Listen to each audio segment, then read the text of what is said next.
Hey, how's it going everyone? Adam here, bringing you some more SuperCard action. So today we've got a lot of news to go over. We've had the semi-quarterly drop last night from SuperCard, which discusses like the direction that they want to go in, a lot of plans for the future of the game. They do mention that it is subject to change like anything else, but it's kind of an idea of what they want to do, and it explains a lot of the changes that they've made recently. So we're going to go into that. We'll check into Road to Glory. Going to have a look in the store. I know there was the new credit bundles that dropped today, so check them out. And I think that's pretty much everything. But it's a lot to go over. If you like the videos, don't forget to subscribe, and let's get to it.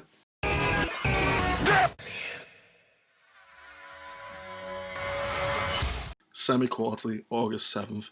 Welcome to another rousing edition of our semi-quarterly and haphazardly scheduled write-up. I think the last time I remember seeing one of these, like I didn't play at the time, but I've went back and had a look. I'm pretty sure they haven't done one of these since about June of last year. If they did do one for the fourth quarter of last year, then I haven't seen it, or I couldn't find it. Right. Write-up intended to give you a stronger idea of where we're steering the game and what we're currently thinking and how we're tackling some key items that you've been bringing up to us. It's been a minute since we wrote one of these, so pardon our dust, but we do have news on a few topics that we think will interest some of you out there on the World Wide Web. Stats and how big they are, the availability of special edition cards, and lastly, bout timers. Let's scroll down a little bit more. Our admittedly bad joke about the runaway stats on a WrestleMania 36 Otis card has illuminated a few things. For one, we can't stop ourselves from making bad jokes. Two, you have concerns about how big our stats have grown over the years. Up until recently in Season 6, we haven't modified the way we do stats. The thinking being that the stronger cards should be stronger and the stats on legacy card content need to be preserved, even if the numbers look funny and reach into the millions, which would never happen. But as the game has matured, it's clearly getting harder to do mental math as stats literally have grown into the millions. It's way harder to glance to see which card is stronger or has a chance to win. And in our minds, that's not what SuperCard is about. So, starting this winter, fingers crossed, we're embarking on a new journey to address this by simply,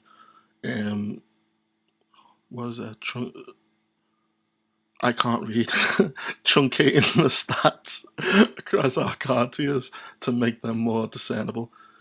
The goal is to reduce the stats to 4 digits in a letter. Doesn't mean a card loses its power, by the way, it's just going to be displayed in a different way, a way that hopefully is cleaner and easier to read. So with this, right, if anyone of you has ever played like kind of like an idle game, or like a clicker game like Cookie Clicker or anything like that, these are the kind of things that those games do. So instead of displaying 1,000 as 1 and 3 zeros, it'll be 1K. A million, it'll be 1M. It's kind of the same system. So once you go over, what is it, like 20 decillion or something like that, the numbers, like you're talking like a number with like about 40 zeros, they start using like code, like almost like hexadecimal like code for the numbers. So it'd be like 1AA, 1AB, 1AC. So that's the kind of system that they're looking to put in place here, where it's 4 digits in a letter. So all you're doing to compare cards, does my card beat theirs? First thing you look at is the letter. Who's got the highest letter from A to Z? If the letters are the same, who's got the highest 4-digit number? It simplifies it so much, while at the same time, they're not actually changing the power levels. If you convert it, your card will still be 5 million power, 4 million power, whatever it is. But it just displays in a more digestible sense. So anyone saying like, oh, you're making the cards weaker, that's not how this works. It literally just converts it so that the output is different. It takes up less memory in the background of the game. It allows the game to process things quicker. There's a lot of beneficial ways, both front end and in the back end of the game, to implement a system like this, and I'm surprised they haven't done it sooner. but this is a really nice change. It'll make things a lot easier. So when I give advice like, oh, check which is your strongest set in Giants Unleashed and add up all the numbers, it'll be easy. Because you're only dealing with 4 digits in a letter at that point instead of in the millions, and like the amount of maths that you have to do in the game is insane. Right, so in essence, we're taking the game back to a place where you can glance at just a few numbers and get what you need out of them. Yeah, the letter, of course, will also signify strength. Our card lab people at SuperCard HQ have been calling this the Great Stat Shortening, or TGSS for short. We'll make this switch, and where we'll land in terms of the letter and the numbering are still very much active discussions over here. So like, they might not, because some games just go by like, there's like kind of a standard like K is 1,000, M is million, T is trillion, Q is quadrillion, is it QI is quintillion, like O is octillion. So like, there is a standard for these letterings already. Whether they go with a standard or whether they go with their own, I guess, is what the active discussion is. So we'll get back to you with more details, but as you have undoubtedly noticed, we've already been tooling with stats for Roy and Ellie. I'm guessing is that Royal Rumble? And Ellie to fit with this new mold more comfortably. Expect that with Redacted too. So no doubt this Redacted here will be SummerSlam 20. Other topic we wanted to cover, special edition cards. So these are the promo cards that you generally see in the store. These are those themed cards that we bring into the game on a monthly basis. You know, the King of the Ring, Baron Corbin, Summer cards, Extreme cards, and so on. We've heard the feedback and we want more ways to collect these types of cards outside of events and to ticket store. Starting this summer, we'll start rotating select SE cards into the TBG store, the PvP store, and a few other potential places on a scheduled tier -1 basis. So yeah, so this is kind of a suggestion that I made a while ago, where to improve the TBG store, they could rotate through seasons, and it'd be like, right, here's a pack with all the promo cards from season 1. Here's a pack with all the promo cards from season 2, and you could use your TBG points to buy that. It sounds like they're doing this, except spread more across the game. So where they say a few other potential places, no doubt that could include Money in the Bank as well. So the PvP store, TBG store, and I'd imagine the Money in the Bank store would get one. The tier -1 basis, so it just basically means the tier below the highest tier. So when the next tier hits, select special edition Ellie cards will be rotating into places like PvP and the TBG store, giving you the ability to exchange BP and LP for them. With each new tier, select previous tiers.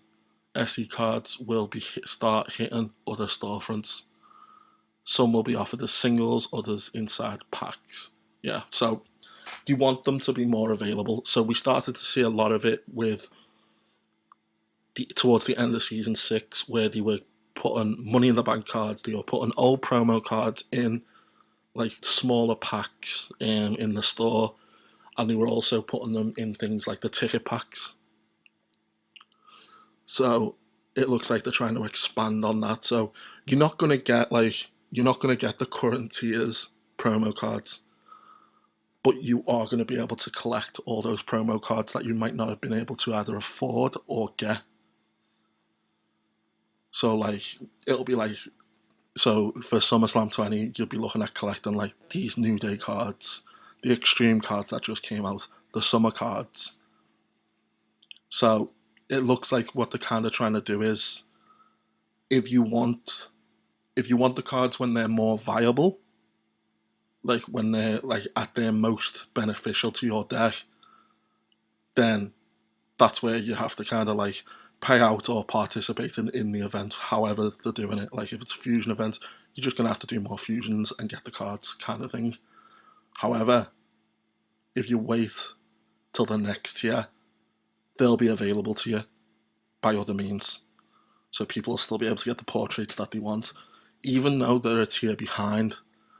Things like an F3 Summer Becky card will still be viable in SummerSlam. The same way that I'm still currently using my F3 Kairi Sane Bounty Breaker in Elemental. The promo cards are still like good into the next tier. Obviously you end up replacing them, but they're still valuable to you. So even though it is a tier behind, it will still be beneficial for players to patch up those holes in their decks, like the Giants Unleashed, the Clash decks, the LMS decks, stuff like that. So I see this is a really good change. It's really good for free players that have missed out, and it's even really good for paid players who just want, like, because if you're paying for packs, sometimes you can't. You're going after the card that's most beneficial to you, and you're ignoring some of the others. So some people just went for Summer Becky and never got any of the other summer cards, so they can go back and collect those images now. So I see this as a win all round. Right, what's this? Importantly, if you've already collected SE cards another way, you'll have experienced a window of power with them. Yeah, like I was saying, you can, if you get them the way that you normally get them now, then obviously you'll have more of a benefit from them. By the time they hit through the store, getting these cards early will still carry the same advantages. Yeah, so basically what I said about how if you go for them through like 2 ways to win, Bounty Breaker, that kind of thing, when they originally come out, you are going to see more of a benefit from that card. Or you can just wait and get them when they're in a kind of like a free-to-play friendly mode. Look out for additional social posts ahead confirming when new cards are set to hit these storefronts once this starts. We've got a few other things cooking on this end that'll hit in the much nearer term. After our latest Clash of Champions, for example, we've made the decision to shorten bout timers, not just for Clash, but all across the entire spread of solo and team events. For Clash specifically, we're still messing with the initial difficulty ramp and trying to find the right balance. Message received. So this is good. They're still listening to people that aren't happy with Clash. I personally don't see the problem. And I don't know if that's because my deck was sort of balanced. It wasn't balanced perfectly, but it was still sort of balanced. I had 3 cards that couldn't win a match out of my entire deck. And even then, like, they won the occasional one, I think, in the right set. Like, it was like very specific situations. 2 of them could win, but I had 1 card specifically, me Andrade. His stats were 2.5 mil on each, and all the cards that I faced were 2.7 mil. So I could never win a bout with Andrade unless it was already a weakened card and I hit the same stats. So my deck was okay, I guess, in terms of balance. I did see some people who were complaining about how they can't win matches, and when you looked at the deck, you're talking like you've got a single Royal Rumble and a full Heroic Pro Elemental card in the same deck. Like the disparity between the cards was ridiculous, and that is part of like the difficulty ramp up. So I think this will be something that people will continuously complain about if they don't have their deck set up for the game type. And we'll let you know when the changes to the bout timers are finalised and applied. So this is really good. So I don't know how low they'll go, but any form of reduction, even if it's like what the current, some of them are 15 minutes, some of them are 10 minutes. If you do like a 25% reduction, a 50% reduction even, so that you're getting double the bouts, that in itself would help massively, especially for free players. It'd make events cheaper for pay players. It'll help you get through the events so much quicker as well, to the point where you're not even, because even if I pay for doublers on Road to Glory, I'm spending most of my weekend playing Road to Glory, waiting around for bouts once your ads run out and that, because I'm just not paying for them. So this is a massive like boost for everyone essentially. The only people that really don't like, I guess it's cheaper for people who do pay for bouts in the long run, but I'm guessing the people who specifically pay for bouts to outspeed everyone, they're the ones that won't be happy about this. But in general, everyone should be happy about this. We've also got some big new stuff in the works that we want to share details about this fall. You know, the big changes that come to the game that happen around the winter timeframe. So I think that's in reference to Season 7. Thanks for reading, you know where to find us. And then it finishes off with like the obligated to say that plans can and do change. And they'll do their best to keep everyone updated.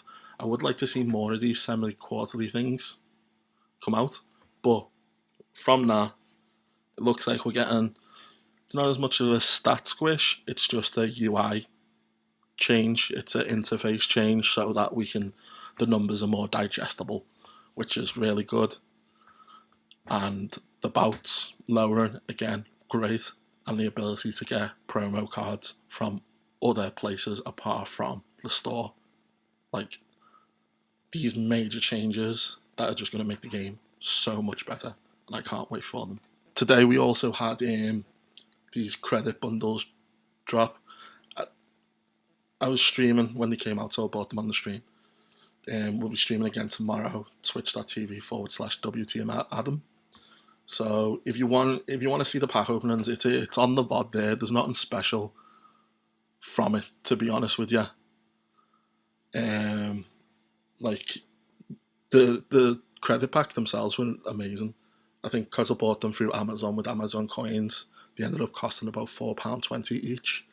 I got, what was it, 1,800 credits per pack, 1,000 battle points, and 2 cards between, I think it was Cataclysm and Elemental. I didn't get anything good in terms of the cards, but the fact that there was 3 available, it was 6 chances. Essentially for about £12, it was 6 chances at an Elemental card, 5,600 credits, and 3,000 battle points, which for the price is amazing. So it was a really good deal. Hopefully they bring back more stuff like that. It seems to be like once every like 2 or 3 months they're introducing a credit bundle.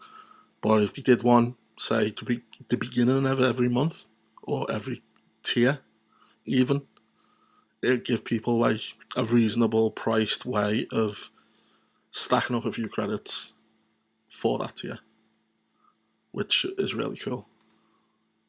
In the regular part of the store, we've got the Tag Youre It pack, which is back, 250 credits, members of a tag team, so it's not necessarily the entire tag team that you'll get.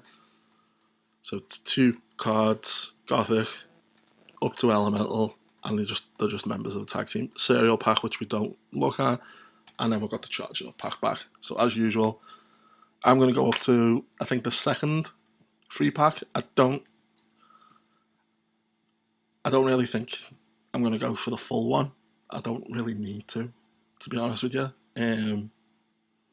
If you're looking for the cards or you're looking to tier up or something, it is worth it to go to the end. But I just don't have a need for the cards.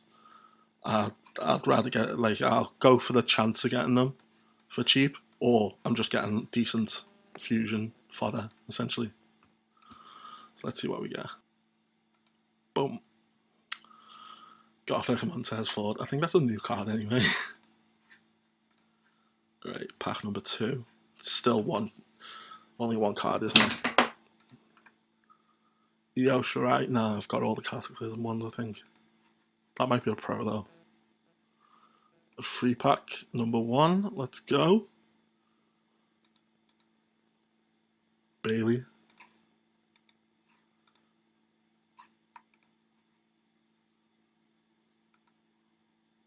Shorty G. Youre It. If it wasn't a pro, it is now.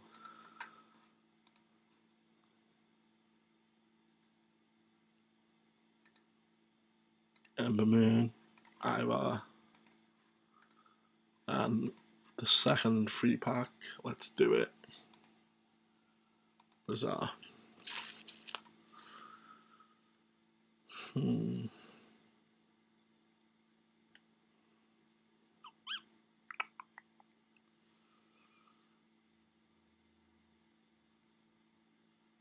Wait, because it's... 1500 and then 2000.